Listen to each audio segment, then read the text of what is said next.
কিন্তু বাঁচে না। মাটি থেকে মাত্র কয়েক ফুট উপরে সূর্য জ্বলছে, কিন্তু নিচে ঘুটঘুটে অন্ধকার, ভেজা, ভারী, নিঃশ্বাস বন্ধ করে দেওয়া গরম। আর সেই অন্ধকারের ভেতরে আপনি একা নন। চারপাশে এমন কিছু আছে যারা আপনাকে দেখছে, কিন্তু আপনি তাদের দেখতে পারবেন না। এই জঙ্গলে প্রতি বর্গ কিলোমিটারে লুকিয়ে আছে এমন প্রাণী যাদের নামও এখনো বিজ্ঞানীরা জানে না। এমন বিষ আছে, এক ফোঁটাই যথেষ্ট, মাত্র 30 সেকেন্ড আর আপনি শেষ। এমন পোকা আছে যারা জীবন্ত শরীরের ভেতর থেকেই খেতে শুরু করে। আর শুধু প্রাণী না, এখানে আছে এমন মানুষও যারা আজও জানে না এই পৃথিবীতে সভ্যতা বলে কিছু আছে। তাদের কাছে অচেনা মুখ মানেই একটাই জিনিস, টার্গেট। 55 লক্ষ বর্গ কিলোমিটার আয়তনের এই জায়গায় পুরো বাংলাদেশকে 37 বার বসালেও শেষ হবে না। আর এই বিশাল জায়গার মাত্র 10 ভাগ মানুষ দেখেছে। বাকি 90 ভাগে কি আছে? কেউ জানতে গিয়েছিল, ফিরে আসেনি। এটা কোনো গল্প না, এটা বাস্তব। এটা অ্যামাজন, পৃথিবীর সবচেয়ে রহস্যময়, সবচেয়ে নিষ্ঠুর জীবন্ত দানব। ভিডিওটা স্কিপ করবেন না, কারণ আজ আপনি যা জানতে যাচ্ছেন শেষে একটা কথাই বলবেন, ভালোই হয়েছে আমি সেখানে যাইনি। চলুন নামি সেই অন্ধকারে। আমাজন জঙ্গল এতটাই বিশাল যে এর আয়তন প্রায় 55 লক্ষ বর্গ কিলোমিটার। অর্থাৎ পুরো বাংলাদেশকে যদি পাশাপাশি 37 বার বসানো হয়, তবুও অ্যামাজনের অনেক জায়গা ফাঁকা থেকে যাবে। শুধু বাংলাদেশ নয়, পুরো ভারতকেও এই জঙ্গলের ভেতরে 2 বার পাশাপাশি বসানো সম্ভব। এমনকি ইউরোপ মহাদেশের প্রায় অর্ধেক জায়গা দখল করে নিতে পারে এই একটি মাত্র জঙ্গল। এই আমাজন জঙ্গল কোনো একক দেশের সম্পত্তি নয়, এটি ছড়িয়ে আছে মোট 9টি দেশের মধ্যে। দেশগুলো হল Brazil, Peru, Colombia, Bolivia, Venezuela, Ecuador, Guyana, Suriname এবং ফরাসি গায়ানা। এই জঙ্গল এতটাই গহীন যে যদি কোনো মানুষকে এর একেবারে মাঝখানে একা ছেড়ে দেওয়া হয়, তাহলে সেখান থেকে বেরিয়ে আসতে তার 1 বছরেরও বেশি সময় লেগে যেতে পারে। অ্যামাজন জঙ্গলের আরেকটি নাম রেইন ফরেস্ট, কারণ এখানে বছরের এমন কোনো দিন নেই যেদিন বৃষ্টি হয় না। অর্থাৎ প্রায় প্রতিদিনই এখানে বৃষ্টি হয়। এই জঙ্গলে বৃষ্টি কোনো ঋতু নয়, বরং প্রতিদিনের স্বাভাবিক ঘটনা।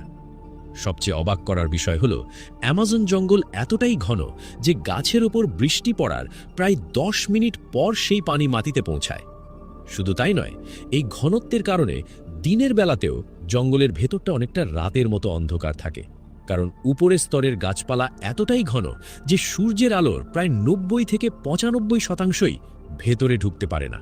ফলে নিচের মাটিতে আলো পৌঁছায় খুবই অল্প, যার কারণে দিনের বেলাতেও পরিবেশটা প্রায় অন্ধকার থাকে। একটি গাছ কেটে ফেললেও পেছনে ফাঁকা জায়গা দেখা যায় না, কারণ বড় গাছের নিচে ছোট গাছ, তার নিচে ঝোপঝাড়, তারও নিচে লতা আর ফার্ন, মানে একটার নিচে আরেকটা জঙ্গল তৈরি হয়ে আছে।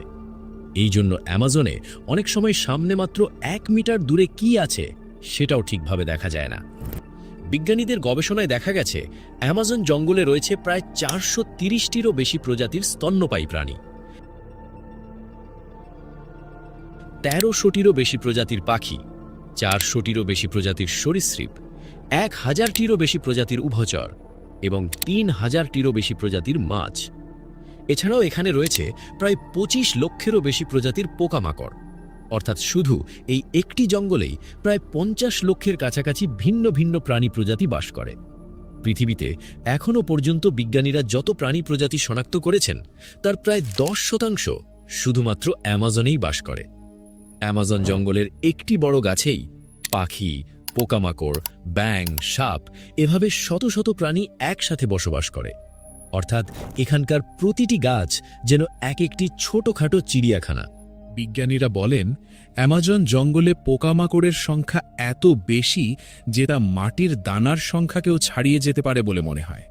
এই জঙ্গলে 1 বর্গমিটার জায়গাতেই হাজার হাজার পোকামাকড় থাকা যেন একেবারেই স্বাভাবিক বিষয়।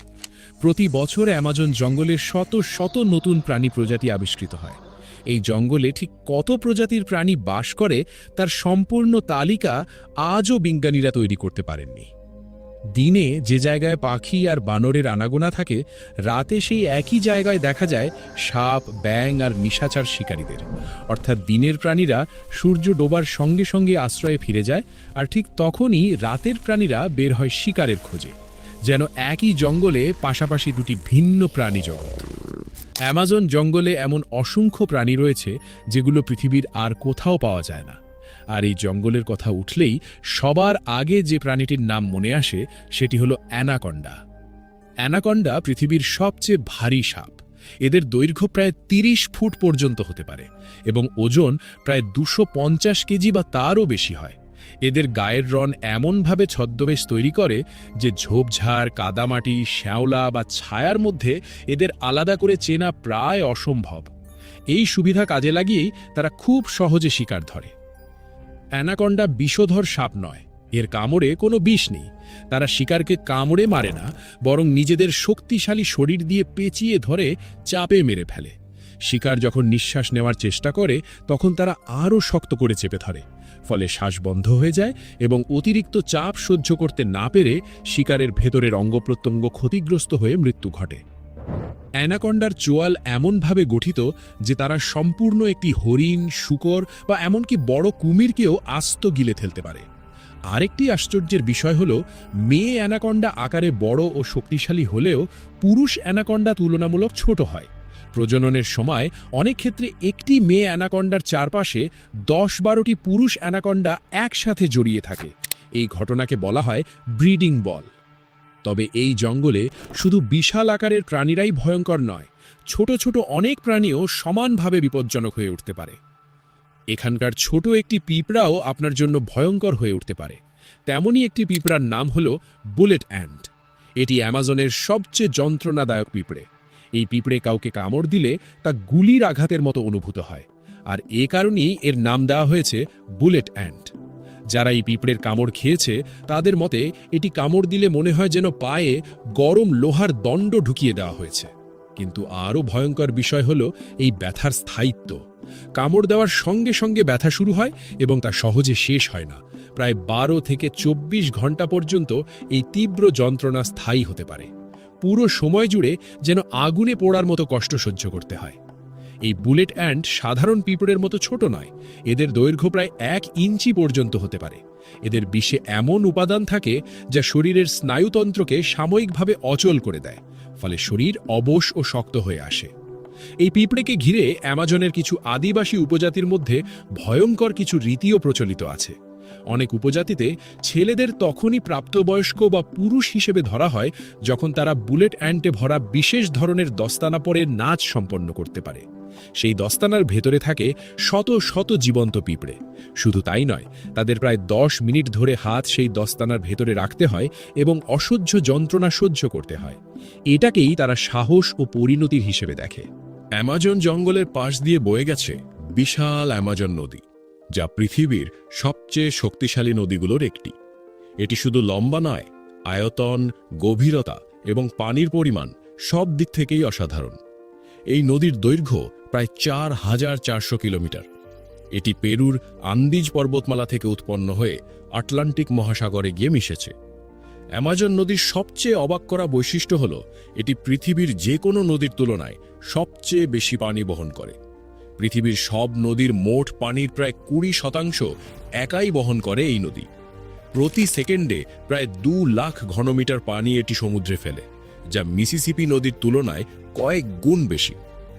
আরও অবাক করা তথ্য হল অ্যামাজন নদীর প্রায় ৪ কিলোমিটার নিচে ধীরে বয়ে চলা আরেকটি বিশাল ভূগর্ভস্থ জলধারা রয়েছে, যার নাম দেওয়া হয়েছে হামজা নদী।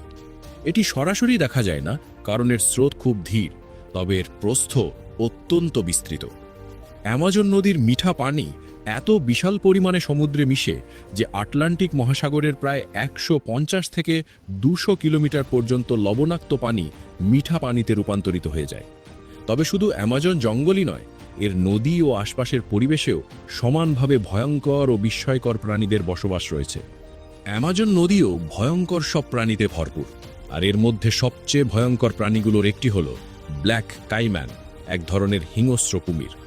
এরা কোনো সাধারণ কুমির নয়, এরা এই অঞ্চলের টপ প্রেডেটর, অর্থাৎ এদের ওপরে আর কোনো শিকারী প্রাণী নেই। একটি পূর্ণবয়স্ক ব্ল্যাক কাইমানের দৈর্ঘ্য প্রায় 20 ফুট পর্যন্ত হতে পারে এবং ওজন 500 কেজিরও বেশি হয়। এদের কামড় এতটাই শক্তিশালী যে হাড় ভেঙে দিতে পারে, এমনকি বড় কচ্ছপের শক্ত খোলসও চূর্ণ করে ফেলতে পারে। একবার শিকার ধরলে সেখান থেকে পালানোর সুযোগ প্রায় থাকে না।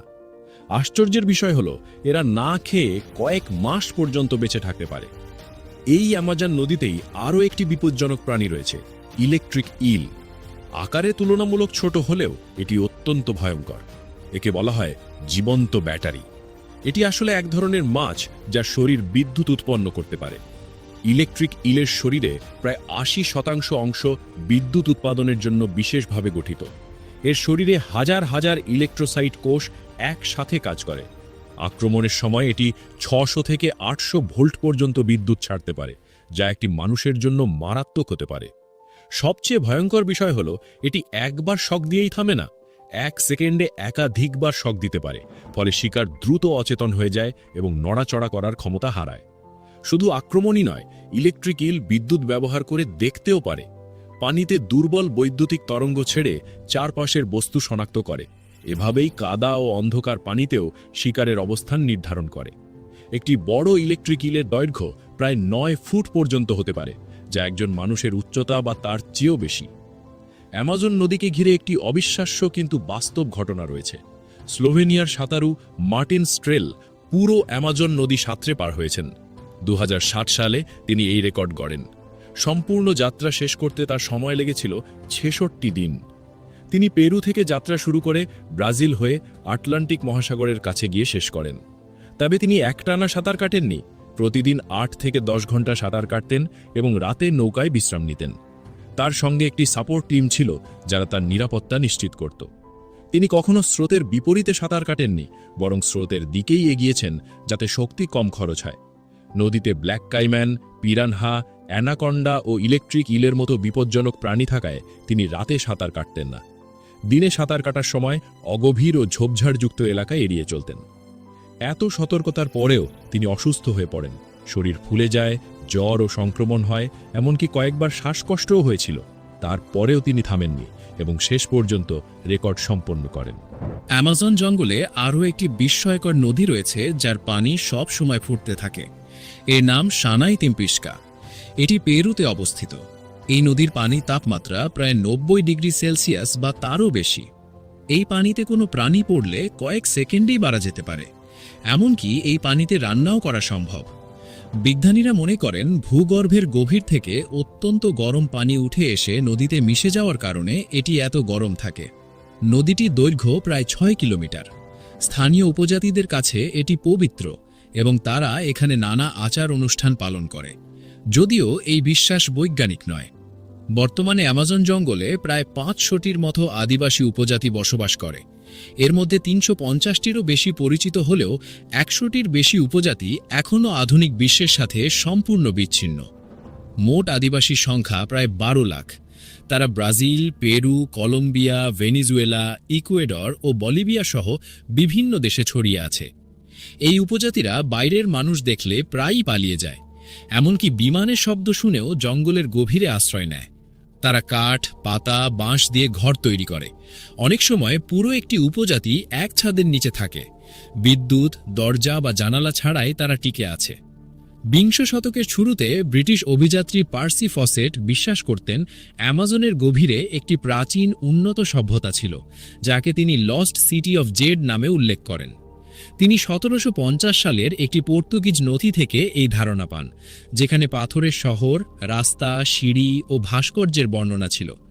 বাস্তবেও অ্যামাজনে বড় বড় মাটির বাঁধ ও জ্যামিতিক নকশা, যাকে জিওগ্লিফ বলা হয়, পাওয়া গেছে, যা প্রাচীন বসতির ইঙ্গিত দেয়।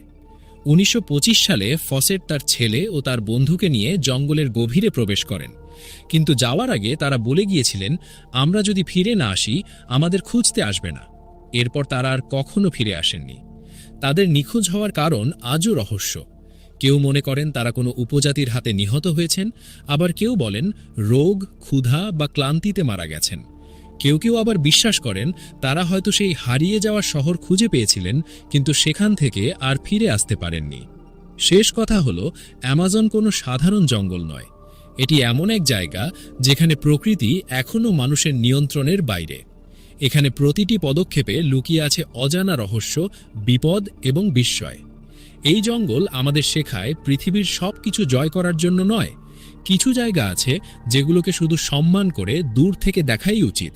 আর হয়তো এই কারণেই অ্যামাজন এখনও পৃথিবীর সবচেয়ে রহস্যময় জায়গাগুলোর একটি। তো আজকের এই রোমহর্ষক সফরটি আপনাদের কেমন লাগলো?